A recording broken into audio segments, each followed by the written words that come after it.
Richard Waddell has been living in China for 6 years. The 62-year-old South African has worked in 6 different countries as an educator.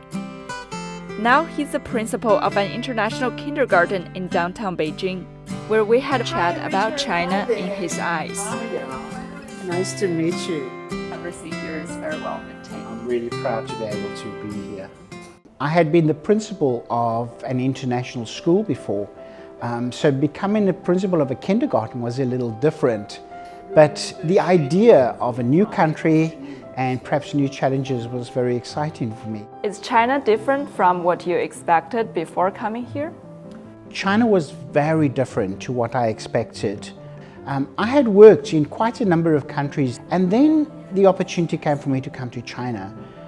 I think what you hear when you are abroad about China and your imagination is so different to what the reality is. I remember just from that very first moment I was here, I think all my preconceptions were changed because there were so many trees, the place was so clean, it looked so modern. I looked at it and thought I could be in Europe, I could be anywhere in the world. You've lived and worked in so many different countries, as you mentioned. What's unique about China compared to the others? China seems to even have a deeper history, and it seems to maintain that culture and that history. But in terms of development, I think China has just leapfrogged ahead above all the other countries that I've been to. In fact, when I move around Beijing and travel around China, I am absolutely flabbergasted at the way the country has developed. And I know that has happened in quite a short time. I think also in the West we have preconceptions. We have ideas that are dated. So some of the images we have of China in our mind are 100 years old, even 60 years old. But of course, China has moved ahead. What do you see China in real life based on your first-hand experience? My experience, yes. I think when I come here, China is one of the safest countries to be in.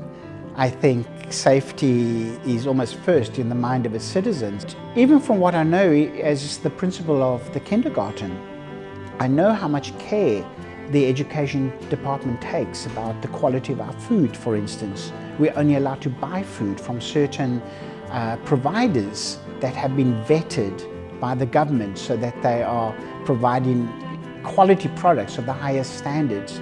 The health department will come in and do a check of our kitchen to make sure that it's clean. And then also, as you come to China and realize how technologically advanced the country is, I think that just shows that it is producing excellent products, high quality things, and is a leader in many of these fields.